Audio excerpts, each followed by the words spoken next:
இன்றைக்கி மேடவாக்கம் ஜெயச்சந்திரன் பக்கத்தில் இருக்க ஐயனார் செட்டிநாடு ரெஸ்டாரண்ட்டுக்கு வந்திருக்கோம். இங்கே வெஜ்ஜு நான்வெஜ் ஐட்டம்ஸ் எல்லாமே அவைலபிளாக இருக்கும். இந்த ரெஸ்டாரண்ட்டோட சீட்டிங் கெப்பாசிட்டி எல்லாம் நல்லா இருந்துச்சு. இங்கே நம்ம வாங்கினது ஒரு வெஜ் மீல்ஸ், அதோட ரிவ்யூ பார்க்கலாம். இந்த வெஜ் மீல்ஸோட ப்ரைஸ் வந்து 120 ரூபா. ஃபஸ்ட்டு நம்ம சாம்பார் ஊற்றி ட்ரை பண்ணி பார்த்தோம். சாம்பாரோட குவான்டிட்டி மீடியமாக இருந்துச்சு, டேஸ்ட்டும் மீடியமாக தான் இருந்துச்சு. அதில் கத்திரிக்காய், கேரட்லாம் போட்டிருந்தாங்க. கோஸ் பொரியல் கூட வச்சு சாப்பிட்றதுக்கு நல்லா இருந்துச்சு. இந்த மீல்ஸில் வந்து அப்பளம் மிஸ்ஸிங், அது அவங்க கேர்ஃபுல்லாக அடுத்த தடவை கொடுத்தாங்கன்னா நல்லாயிருக்கும்.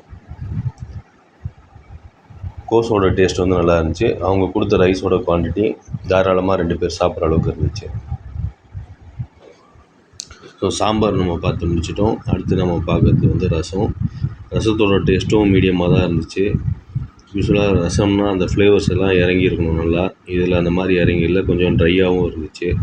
இதை வந்து அவங்க நெக்ஸ்ட் டைம் கரெக்ட் பண்ணிக்கிட்டாங்கன்னா நல்லாயிருக்கும். அதுக்கடுத்து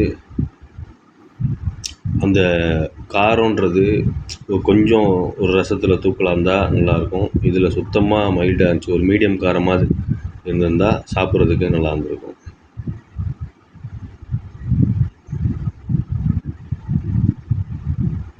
ஸோ நம்ம ரசத்தோட ரிவ்யூ பார்த்தாச்சு. அடுத்து அவங்க கொடுத்த கத்திரிக்காய் கூட்டு போட்டு ட்ரை பண்ணி பார்த்தோம். அதோட டேஸ்ட் வந்து ஃபேண்டாஸ்டிக்காக இருந்துச்சு. நல்லா குக்காகி அந்த மசாலாஸ்லாம் நல்லா இறங்கி இருந்துச்சு. சாப்பிட்றதுக்கு அவ்வளோ டேஸ்ட்டாக இருந்துச்சு. இது வந்து நம்ம 100 அவுட் ஆஃப் 100 சொல்லலாம். ஏன்னா அந்தளவுக்கு டேஸ்ட்டாக இருந்துச்சு.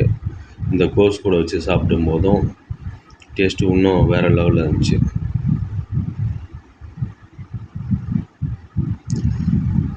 அதுக்கடுத்து நம்ம ட்ரை பண்ணி பார்க்க போகிறது வந்து வத்த குழம்பு. வத்த குழம்போட டேஸ்ட்டும் அவ்வளோ சூப்பராக இருந்துச்சு. நம்ம எத்தனையோ கடையில் சாப்பிட்ருக்கோம். இந்த அளவுக்கு வந்து ஒரு டேஸ்ட்டு வந்து நம்ம ஃபீல் பண்ண முடியல. அந்தளவுக்கு சூப்பராக இருந்துச்சு. அந்த ஃப்ளேவர்ஸ்லாம் நல்லா இறங்கி, அந்த பூண்டோட வாசமும் அந்த மிளகோட வாசமும் இதில் அவ்வளோ சூப்பராக இருந்துச்சு. குவான்டிட்டியும் அவங்க கொடுத்த வத்த குழம்போட குவான்டிட்டியும் தாராளமாக 2 பேருக்கு பத்துற அளவுக்கு கொடுத்துருந்தாங்க. ஸோ நம்ம இதில் எக்ஸ்பெக்ட் பண்ணதில் இதில் வத்த குழம்பு வந்து அவ்வளோ சூப்பராக இருக்குது.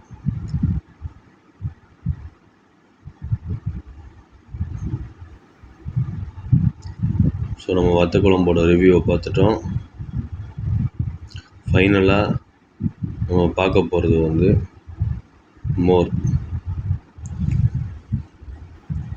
மோரோட குவான்டிட்டியும் சரி, அவங்க கொடுத்த டேஸ்ட்டும் சரி அவ்வளோ சூப்பராக இருந்துச்சு. கண்டிப்பாக இது வந்து நம்ம அப்ரிஷியேட் பண்ணுற அளவுக்கு அந்த டேஸ்ட்டும் சரி, மோரும் நல்லா டேஸ்டியாகவும் இருந்துச்சு. ஸோ இந்த லொக்கேஷன் யாராவது ஐயனார் செட்டிநாடு ரெஸ்டாரண்ட்டில் சாப்பிட்ருந்தீங்கன்னா கமெண்ட் செக்ஷனில் கமெண்ட் பண்ணுங்கள்.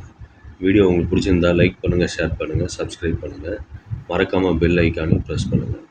அப்போ தான் உங்களுக்கு நோட்டிஃபிகேஷனில் நம்ம போகிற வீடியோஸ் எல்லாம் ரெகுலராக கிடைக்கும். இந்த வீடியோ பார்த்த அனைவருக்கும் நன்றி. Thank you very much. பாய்.